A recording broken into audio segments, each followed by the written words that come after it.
نهاجي برخود ما جمع برز قمان حسين شالقوان السياسي واندام البارتي ما مستا قمان دنباش بريا حمود اشتكي آلوزبونا هفكشا زرقانو تلتمريش برشي بي اوائليهات جبرش الدمع نهادا شروبا بچون زرقاني دوباره دست بكرنا و چند روژاكا و دا انجام دا خلق درب درد بيان انها چما ترسيل سر زرقاني هيا هفكشا ويا سياسي كتيا چقونا كده و بچرنگي ليه هاتيا بله سپاس بۆ خوێندنێک یعنی ڕەوشا سووریا بتەواایی بە گرێدایەت باوەریێن بدە پشتیا و ڕاگەهاندنی سەرۆکی سووریایی داوی گەل ئاوای نوێژ بۆ سووریا پێشە ڕۆژێ پشتی 2011 وەک ئاخافتنا خۆدا گوتی هەنێک مەترسینا بەلکی چێ دکێ و بەلکی ڕادەیەوا مەترسیان نەل گۆرداخوازییا کووردا بێ للجم حكومتها آق بارتي وفا جروبي بسرفا مترسية كي ببروبوغندا كي وبأواي لشكري لسر دوزا ملتي كردو بشروجاوينا آفادكن والهمبر بحجتا كارانين وهبونا بكاكي اف كاريهاني اجدا سلاتا بكاكي پيديجي دي خوستن و خو بگره خوش بن ایدئولوژیای گوکارتینه درخه دوزا ملت کرد لسر ماسه گفتگوی انجمنان اجتماعی کرد را بردوام بکه بداوی بینه و کار به وی کراسی هانه سر خو باویجش بو و وحجتا اجدست حکومتا آق پارتی و با گروپی هانه درخه و دوزا ملت کردین سر طاوله وقت دوزا کی خودی ماف وملتكي قلكي نخوشي وزحمتي يعني كارن سياسيين شوفيني در حقاوا وهبونا وادهات يكري باشا ما مستا قبان يعني برسا هاري قلن دفردانها ما ترسي شرو بافچون هيا توباران كرن هيا خلق جمالي خود درب درد بي هيا ليال جم خلقي دماكو هر ايري شكرو بده هەڵوێستا ئەمریکا و رووسیاوێ بە چۆرەنگی بێ یعنی حتان هاژی هەردوو دەربارەی ئێریشان تاواکی فەرمی لێدوان و هەڵوێست دەدانا وردە ئەمریکاوێ کووردا و ناوچەیان کوردی بپارێزێ یان نا یعنی ئەمریکا حتا نەها نەدایە خویاکردن بۆ ئەو باڵپشتێ دۆزا کوردیە ئەو باوەریان بدە پرۆژەیە گۆلسەر ماسێ دانیەش بۆ یەکڕێزیە کوردی و یەکڕێزیە پێکهاتەیەن وێ دەڤەرێ بلکی قوناغا بيقانينا وينادا تشتكي واد ديار ببلي حتى انها امريكا خود بيني باربشتي قصدي شونا امريكيه لسر عرضي شرد كندجي ترورا داعش تشكي دي تر سروينينيا عادد و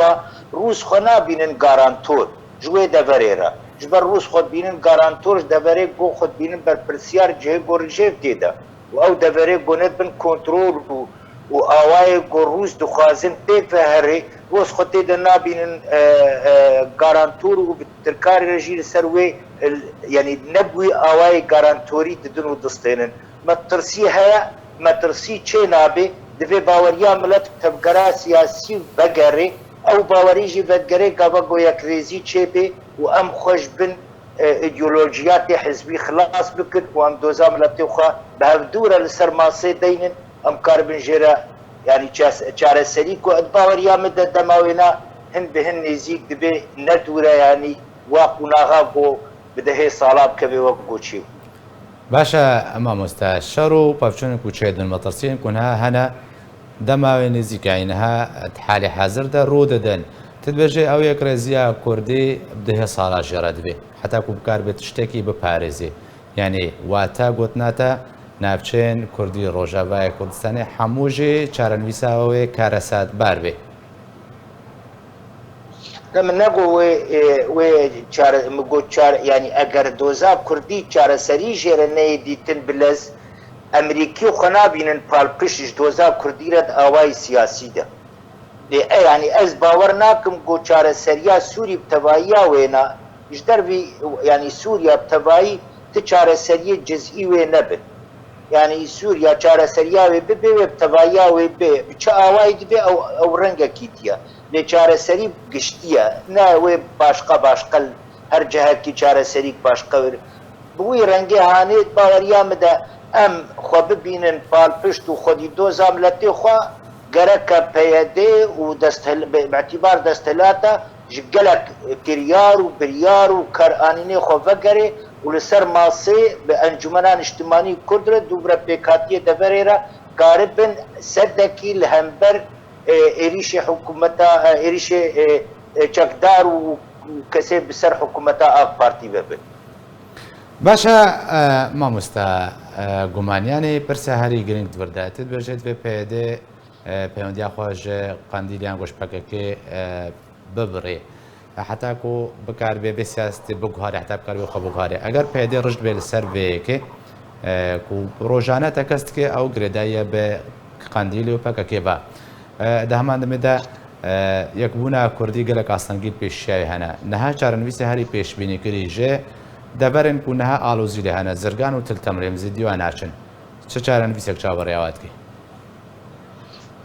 باوەریا مدە هەموو هەڤە گرێدایە ئیرۆ زرگان دەست وەخواڤە هەرێ وە سبە گاڤە کادی دەرە کادی دەژی ئاڤێژێت یەک یەکێ دکشێنێ ئا گرنگ ئەوە ئەگەر تو بخوازێ سیاسەتێ بکێت و خۆ ببینێ خەباتکار ژ بۆ دۆزا ملەتێکی دەبێت خۆش ئیدیۆلۆجیا خلاص بێ دبن سەها ئیدیۆلۆجیادە تنکارێ دۆزا ملەتە لەسەر ماسێ دێنێ و ژێرە چارەسەریا پێک بێنێ دەبێت ئەو باوەڕ بێن و دوێ ینی ئەو باوەری جەموە دیارەژی و ترک وا دکنە حەجەتەک ji bê doza miletê Kurd di Sûriyada nehêlin û ti pêşe rojê ji Kurdan re çê nebe bi te awayî yanî gojwa werê navê Kurd di destûra Sûriya de nemîne nahêlin ji bo wilo eger xwe berpirsiyar dibînin betîbar desthilatin gerek cemîê astengiya yani rakin û yekrêziya Kurdî û pêkhateyê deverê bi tevayiya wêne hevdûre li ser projeyeka siyasî ava bikin û pêk bên.